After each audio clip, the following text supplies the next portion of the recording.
குழந்தைங்களா, நம்ம கதைக்குள்ள போறதுக்கு முன்னாடி நம்ம சேனலை சப்ஸ்கிரைப் பண்ணிக்கலாம். வாங்க கதைக்குள்ள போலாம். ஒரு அழகான சின்ன ஊருக்கு பக்கத்துல ஒரு பெரிய காடு இருந்துச்சு. அந்த காட்டுல நதிகள், பசுமையான மரங்கள், பூக்கள், செடிகள் எல்லாமே பசுமையா இருந்துச்சு. பெரிய பெரிய மலைகளும் அந்த காட்டுல இருந்துச்சு. அதே காட்டுல 2 மாமரமும் இருந்துச்சு. அந்த மாமரம் இன்னும் பூக்கள் பூக்காம காய்கள் காய்க்காமவும் இருந்துச்சு. அப்போ 2 மரங்களும் தங்களுக்குள்ள இப்படி பேசிக்கிட்டாங்க. தோழியே, நம்ம எப்போ இந்த பறவைகளுக்கெல்லாம் பழங்களை தரப்போகிறோம்னு தெரியல. இன்னும் ரொம்ப நாள் ஆயும் இன்னும் நம்ம பழங்களை தரவே இல்லை. நம்ம மரத்தில் ஒரு பூக்கள் கூட பூக்கவே இல்லை. ஆமாம் தோழி, ஆனால் நம்மளோட காட்டோட தேவதை கூட இன்னும் நம்மளை வந்து பார்க்கல. அப்படி தேவதை வந்தால் கூட நம்ம ஏதாவது கேட்கலாம் தேவதைக்கிட்ட. தேவதையும் இந்த காட்டுக்கு வரவே இல்லை. அப்படின்னு 2 மரங்களும் தங்களுக்குள்ள இப்படி பேசிக்கிட்டே இருந்தாங்க. அதே காட்டுல ஒரு அழகான இடத்துக்கு பக்கத்துல ரோசி குருவி தன்னோட கூடை கட்டி அங்க வாழ்ந்து வந்துச்சு. ரோசி குருவி வீட்டுக்கு பக்கத்திலேயே ராணிக்காகமும் கோழிக்காகமும் அவங்களோட வீடை கட்டி அங்க வாழ்ந்து வந்தாங்க. ஒரு நாள் அந்த காட்டோட தேவதை அந்த காட்டை சுத்தி பார்க்கறதுக்காக வந்தாங்க. ஆஹா, என்னோட காடு இவ்வளவு அழகா இருக்கு. பார்க்கவே எனக்கு ரொம்ப சந்தோஷமா இருக்கு. எங்க பார்த்தாலும் எல்லா மரங்களும் பசுமையா இருக்கு. என்னோட மனசே நிறைஞ்சு போயிடுச்சு அப்படின்னு தனக்குள்ள பேசிக்கிட்டு தேவதை அந்த காடை முழுக்க சுத்தி வந்தாங்க. வனதேவதை வர்றதை பார்த்த 2 மரங்களும் வனதேவதைய கூப்பிட்டாங்க. வனதேவதையே, வனதேவதையே, நீங்கள் எங்ககிட்ட கொஞ்சம் வரீங்களா? அப்படின்னு சொன்னதும் தேவதை அந்த 2 மரங்க பக்கத்துல போச்சு. தேவதையே, நாங்கள் இருவரும் நீண்ட நாட்கள் ஆயும் இன்னும் பழங்களையோ பூக்களையோ காய்களையோ எதுவுமே தரவில்லை. நீங்கள்தான் எங்களுக்கு உதவி செய்ய வேண்டும் தேவதையே. கண்டிப்பாக செய்கிறேன் மரமே. என்னோட காட்டில் உங்களுக்கு நான் உதவி செய்யவில்லை என்றால் நான் எதுக்கு உங்களுக்கு? உங்களுக்கு என்ன வேண்டும் என்று கேளுங்கள். இப்போதே நான் அதை உங்களுக்கு தருகிறேன். தேவதை அப்படி சொன்னதும் அங்க இருக்கிற மாமரம் ஒன்று தேவதையை பார்த்து இப்படி கேட்டுச்சு. தேவதையே, நீங்கள் என்னோட மரத்தில் தங்க ஆப்பிள்களை வர வைக்க வேண்டும். இந்த காட்டில் உள்ள எல்லா பறவைகளும் என்னை பற்றி மட்டும்தான் பேச வேண்டும். இந்த காடு முழுக்க என் புகழ் பரவ வேண்டும். தோழியே, வேண்டாம். இந்த ஆசை உனக்கு ரொம்ப பேராபத்தை கொண்டு வரும். நீ இந்ததை கேட்க வேண்டாம். மாறாக வேற ஏதாவது கேளு. தோழியே, பேராசைப்படுவது ரொம்ப தவறான விஷயம். அது உனக்கு பெரிய ஆபத்தை கொண்டு வரும். ஏய் மரமே, நீ உன்னோட வேலையை பார். இது உனக்கு சம்பந்தமில்லாத விஷயம். என்னோட இதுல நீ தலையிடாத. உடனே தேவதை அந்த மரத்தை பார்த்து இப்படி சொல்லுச்சு. சரி மரமே, நீ கேட்டதை நான் உனக்கு தருகிறேன். உன் மரம் முழுக்க தங்க ஆப்பிள்கள் வரட்டும் அப்படின்னு தேவதை சொன்னதும் அந்த மரம் முழுக்க வெறும் தங்க ஆப்பிளா வந்தது. உடனே தேவதை அடுத்த மரத்தை பார்த்து இப்படி கேட்டது. மரமே, உனக்கு என்ன வேண்டும் என்று நீ கேள். நான் அதை உனக்கு தருகிறேன். வனதேவதையே, என்னோட மரத்தில் ரொம்ப இனிப்பான பழங்களை தாருங்கள். அதுவே எனக்கு போதும். மரம் அப்படி சொன்னதும் வனதேவதை அந்த மரத்துல இப்படி சொன்னாங்க. உன்னோட மரம் முழுக்க சுவை மிக்க பழங்கள் வரட்டும். தேவதை அப்படி சொன்னதும் அந்த மரம் முழுக்க ரொம்ப சுவையான மாம்பழங்கள் வந்தது. உடனே தேவதை அங்கிருந்து மறைஞ்சு போயிட்டாங்க. ஏய் மாமரமே, என்னை பார்த்தாயா? என் மரம் முழுக்க வெறும் தங்கம் மட்டுமே உள்ளது. உன்னோட மரத்தை பார், வெறும் பழங்கள் மட்டும்தான் உள்ளது. தோழியே, எனக்கு இந்த பழங்கள் போதும். நான் அளவுக்கு அதிகமாய் ஆசைப்படுவதில்லை. அப்படின்னு மரங்கள் 2 பேரும் பேசிட்டு இருக்கும்போது ரோசி குருவி அங்க வந்தது. ரோசி குருவி அந்த மாமரத்து மேல பழங்களை சாப்பிட போனது. அப்போ அந்த தங்க ஆப்பிள் மரம் ரோசி குருவியை பார்த்து இப்படி சொல்லுச்சு. ஏய் சின்ன குருவியே, என்னோட மரத்தை பார்த்தாயா?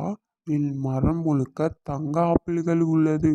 நீ வந்து உனக்கு தேவையான ஒரு தங்க ஆப்பிளை எடுத்துக்கொள். மரமே, எனக்கு அந்த தங்க ஆப்பிள் வேண்டாம் மரமே. எனக்கு பசிக்க மட்டும்தான் செய்கிறது. என் பசிக்கு இந்த மாம்பழமே போதும். நான் தங்க ஆப்பிளை வைத்து என்ன செய்வது? ஏய் குருவி, உனக்கு என்னோட தங்கத்தின் மதிப்பு தெரியவில்லை. நீ அந்த பழங்களை சாப்பிட்டு போ. அப்படி சொன்னதும் ரோசி குருவி அந்த இனிப்பான மாம்பழத்தை சாப்பிட்டுட்டு ஒரு மாம்பழத்தை எடுத்துட்டு போச்சு. கோரி, எனக்கு ரொம்ப பசிக்குது கோரி. வா கோரி, நம்ம இந்த காட்டில் எங்கேயாவது பார்த்து நம்ம சாப்பாடு சாப்பிட்டுட்டு வரலாம். எனக்கு பசி ரொம்ப உயிர் போகுது கோரி. வா கோரி போகலாம். அப்படின்னு ராணிக்காகம் சொன்னதும் கோரிக்காகமும் ராணிக்காகமும் அங்கிருந்து பறந்து பழங்களை தேடி போனாங்க. அவங்க ரொம்ப தூரம் போயும் பழங்களும் உணவுகளும் அவங்களுக்கு கிடைக்கவே இல்லை. அப்போ அந்த மாம்பழத்தையும் அந்த தங்க ஆப்பிள் மரத்தையும் அவங்க 2 பேரும் பார்த்தாங்க. பார்த்துட்டு அந்த மரத்துக்கு பக்கத்துல போனாங்க. காலு, அங்கே பார்த்தீங்களா? எவ்வளோ பெரிய தங்க ஆப்பிள் இருக்குன்னு. எல்லாமே தங்க கலரில் இருக்கு. இந்த ஆப்பிள்களை நம்ம எடுத்துகிட்டு போயிட்டு மார்க்கெட்டில் விற்று பார்க்கலாமா காலு? சரி ராணி, நீ சொன்னால் சரியாக தான் இருக்கும். நம்ம முதல்ல 2 ஆப்பிள் மட்டும் எடுத்துகிட்டு போகலாம். அந்த ஆப்பிள் 2ம் மார்க்கெட்டில் விற்கிதான்னு பார்த்துட்டு நம்ம அதில் பணத்தை பார்க்கலாம். ஏய் குருவிங்களா, என்னோட தங்க ஆப்பிளை நீங்கள் 2 பேரும் ஆளுக்கு ஒன்று தான் எடுத்துக்கணும். சரியா? சரிங்க தங்க ஆப்பிள் மரமே, நீங்கள் சொன்னபடி நாங்கள் ஆளுக்கு ஒன்று மட்டும் எடுத்துக்கிறோம். அப்படின்னு சொன்ன 2 காங்களும் தங்க ஆப்பிளை எடுத்துக்கிட்டு அந்த மார்க்கெட்டுக்கு போனாங்க. மார்க்கெட்ல தங்க ஆப்பிளோட விலை ரொம்ப அதிகமாக இருந்ததுனால 2 காகங்களுக்கும் ரொம்ப அதிகமாக பணம் கிடைச்சது. ரொம்ப அதிகமாக பணம் கிடைச்சதுனால அந்த 2 காகங்களும் அந்த மரத்தை வெட்டணும்னு முடிவு பண்ணி அந்த மரத்துக்கு பக்கத்தில் போனாங்க. ஏய் காங்களா, என்ன இது? எதுக்கு இந்த ஆயுதத்தோட எங்க மரத்து பக்கம் வந்தீங்க?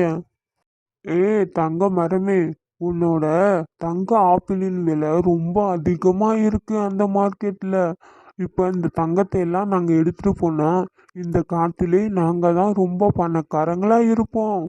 வேண்டாம் வேண்டாம் வேண்டாம் காகங்களே, நீங்கள் என்னை எதுவும் செய்ய வேண்டாம் காகங்களே. மரம் சொல்றத எதுவும் காதில் வாங்காத 2 காகங்களும் அந்த மரத்தை வெட்டி அதுல இருந்த எல்லா தங்க ஆப்பிள்களையும் ஒரு கூடை நிறைய எடுத்துட்டு போனாங்க. இந்த தங்க ஆப்பிள்களுக்கு ரொம்ப அதிகமான பணம் கிடைச்சது அந்த 2 காகங்களுக்கும். அதை வச்சு அந்த 2 காகங்களும் ஒரு அழகான திராட்சை பழ வீடை கட்டினாங்க. அந்த வீட்டுல 2 காகங்களும் ரொம்ப சந்தோஷமா இருந்தாங்க. அந்த வழியா வந்த ரோஸ் குருவி அந்த காகங்களை பார்த்து இப்படி சொல்லுச்சு. ராணி அக்கா, நம்ம எப்பவுமே மரத்து மேலதான் இருக்கணும் அக்கா. நம்ம மரத்து மேல கூடு கட்டி இருந்தாதான் அது நமக்கு நல்லது. நீங்க இந்த மாதிரி தரையில வீடு கட்டினது உங்களுக்கு நல்லது இல்லக்கா. கீழே நிறைய மிருகங்கள் இருக்காங்க.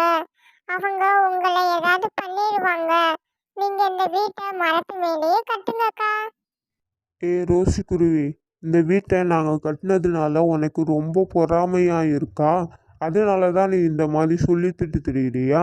இனிமேல் எங்கள் வீட்டு பக்கம் வந்துடாத நீ. காங்கள் அப்படி சொன்னதும் ரோசி குருவி அங்கிருந்து பறந்து போயிடுச்சு. அதே சமயம் அந்த காட்டுல வாழ ஒரு சிங்கம் அந்த வீட்டுக்கு பக்கத்துல வந்தது. அது தனக்குள்ள இப்படி பேசிக்கிச்சு. என்ன இது? நம்ம காட்டில் இந்த மாதிரி வீடை நான் பார்த்ததே இல்லையே. இது புது வீடாக இருக்கே. யாருன்னு கதவை தட்டி பார்க்கலாம். சிங்கம் கதவு தட்டினதுமே உடனே வீட்டுக்குள்ள இருந்து கோரிக்காக வெளியே வந்தது. வெளியே வந்த கோரிக்காகத்தை பார்த்த சிங்கம், பறவைகளே, நீங்க தானா? இன்னைக்கு எனக்கு நல்ல வேட்டை தான் போல. அப்படின்னு சொன்ன உடனே கோரிக்காகத்தை பிடிச்சு அந்த சிங்கம் சாப்பிட்டுச்சு. சத்தம் கேட்டு வெளியே வந்த ராணிக்காகவும் சிங்கம் கோரிக்காகத்தை சாப்பிட்றத பார்த்த உடனே அங்கிருந்து வேகமா பறந்து ஓடிடுச்சு. கடவுளே, அன்னைக்கு அந்த ரோசி குருவி சொல்லத நான் கேட்டிருந்தா நேரம் கோரி என் கூட இருந்திருப்பான். அந்த ரோசி குருவி அப்போவே சொல்லிச்சு, நாங்க தான் கேட்கல. அதனால்தான் எங்களுக்கு இந்த நிலம் ஆகி போச்சு. குழந்தைங்களா, இந்த கதையிலேருந்து நம்ம என்ன தெரிஞ்சுக்கிறோம்னா, பேராசை பெரு நஷ்டம். நம்ம அதிகமாக ஆசைப்பட்டா நம்மளுக்கு நிலைமை ரொம்ப மோசமாயிரும். குழந்தைங்களா, இந்த கதை உங்களுக்கு பிடிச்சிருந்தா நம்ம சேனலை சப்ஸ்கிரைப் பண்ணிக்கோங்க, லைக் பண்ணிக்கோங்க. Thank you so much.